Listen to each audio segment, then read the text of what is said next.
Hakomi, powerful technology for your transformation. One of the biggest leaps forward I've had during my 12-year journey as a wellness practitioner has been the discovery, study, and integration of Hakomi Mindful Somatic Psychology into my work. Today, mindfulness-based coaching centered around Hakomi is a significant portion of my practice and brings a new level of depth and transformative potential to helping my clients unravel the challenges they face. As I see it, Hakomi is the bones of my practice. It permeates and influences my work and, truthfully, everything I do. I often say to colleagues, I'm not a Rolfer that does some Hakomi. I'm a Hakomi practitioner that also practices Rolfing.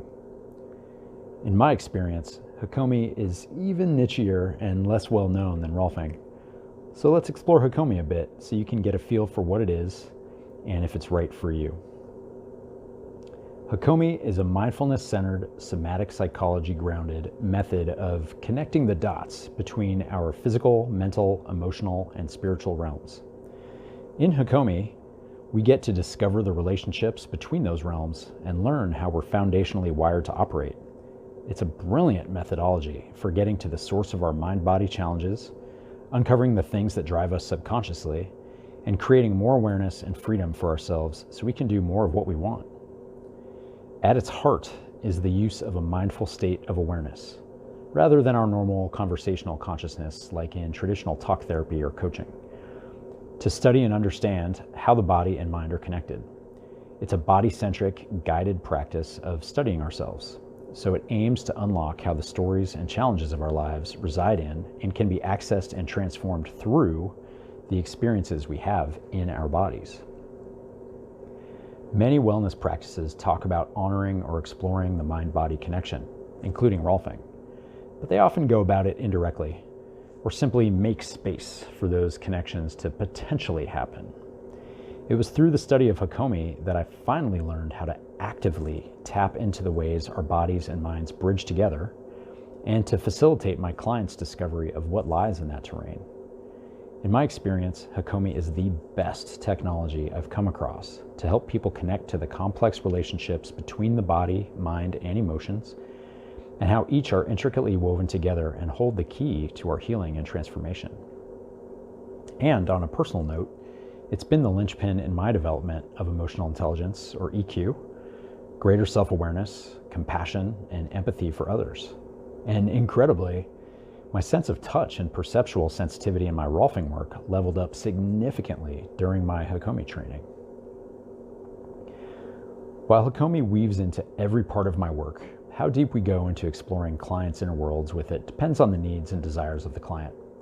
It's tremendously powerful, but not every client wants or needs to work at that depth. For example, most of my Rolfing clients come to me to solve some type of chronic pain challenge they've struggled with. With every one of those clients, I weave in some level of mindfulness teaching to help them better track the unconscious habits of posture and movement they use that often sustain pain symptoms. For more about how this Hakomi light approach in a Rolfing session looks, check out my recent blog and audio journal post about Rolfing, which I'll link to in the show notes here at the bottom. And for those clients that want to take their transformative work even deeper, Hakomi becomes an unparalleled resource in my practitioner toolbox. So I tend to have three types of clients that I dive into Hakomi with.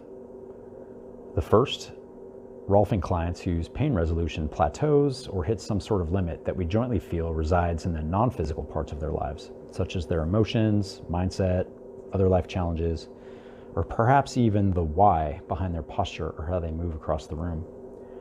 To unlock that pattern, we might do just one or perhaps several Hakomi sessions to help uncover and resolve that non-physical sticking point.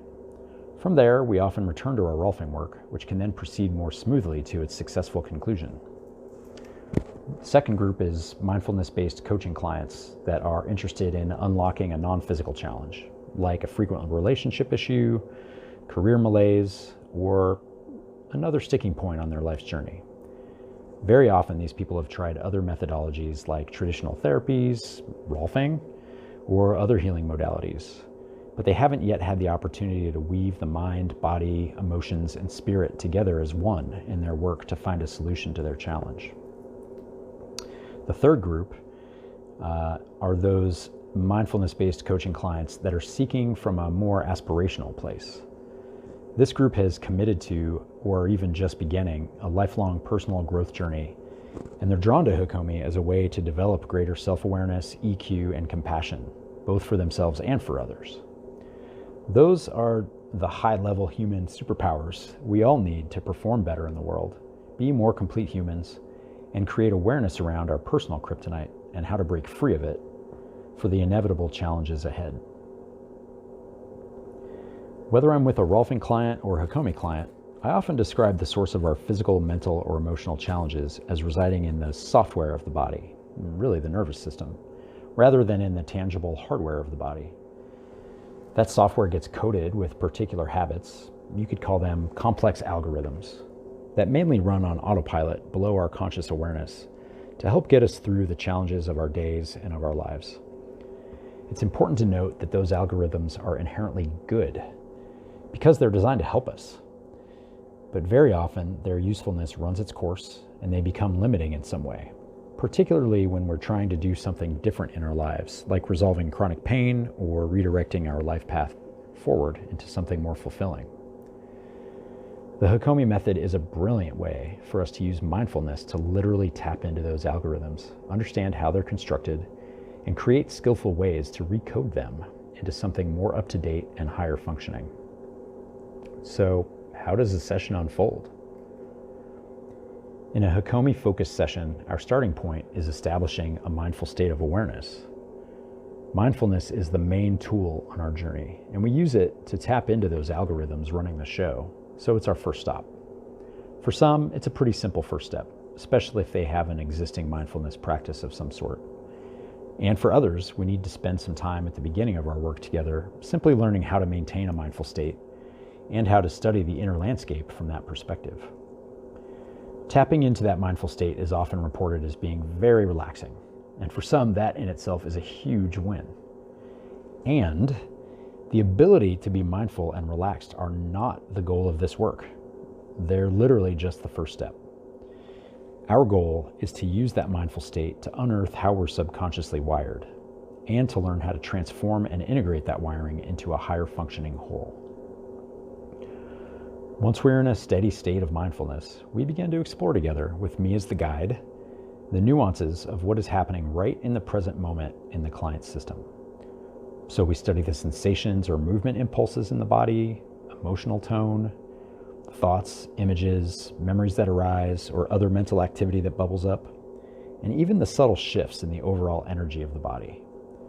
And importantly, we start the process of connecting the dots between those phenomena, getting to know what happens in the body when a mental image arises, what emotion goes with it, what that feels like, and where in the body or outside of it that's experienced.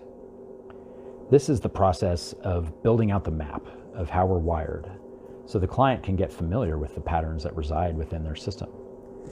And within that state of mindfulness, we're aiming to have the perspective of being an impartial and compassionate witness to what's unfolding, so that even if we come across experiences the client doesn't particularly like, they can keep studying how they shift and change as our work continues. Then comes the interesting stuff. In Hakomi, we often refer to little experiments that we conduct. Once we've established mindfulness and built the inner map out a bit, we begin to try small ways of shifting that tapestry of experience we've discovered. Importantly, these are always meant to be kind. We're not going for painful, cathartic experience. We're not even necessarily in search of a win, though those are always a nice outcome. With these experiments, we're thinking a bit scientifically and looking for more information about how the client's system is organized and programmed, perhaps finding clues along the way as to what might shift things forward in a positive, nourishing, and liberating way. So some examples of these little experiments might be touch, potentially from me if the client consents to the contact, or having the client contact themselves in some way, especially if we're working via Zoom. So for instance, a gentle hand over the heart. Another example, I might say a simple and kind word or phrase. perhaps slow, purposeful movement, either from me or the client doing it themselves. And a final example, creative visualization of some sort might be used. We try these experiments out as a way of offering the client's system more information to consider and to then see how it responds. Whatever that response is, positive, negative, completely neutral, is more information for us, guiding us to greater specificity about how they're wired and constructing with greater detail this map of how they're subconsciously built. Through this process, we come across limitations, strengths, learning edges, and a greater understanding of the specific needs of each individual client. Even if we land in a place of more resistance or discomfort from an experiment, as I often say to my clients, now we know a bit more about where we are. And that in itself is a huge win on this journey toward transformation. As we get more and more detail about the client's operating system, what creates resistance and what frees it up into more ease, we also get to learn with tremendous precision what types of specific solutions each client needs to move forward on their growth journey. This creates an extremely customized roadmap for each client to overcome their challenges, develop their growth skill set, and learn to lead their own evolution. With Hakomi in my quiver, I've been honored over the last several years to help my clients do some amazing things, including learn how their chronic physical pain was the result of misalignment with their career or relationship and find resolution to both challenges simultaneously. Learn how to recognize repetitive, unseen habits and become more skillful in relating to the challenges and stressors on their life's journey.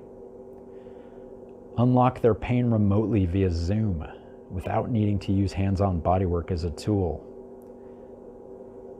Integrate their different physical and mental practices into a unified and more powerful whole.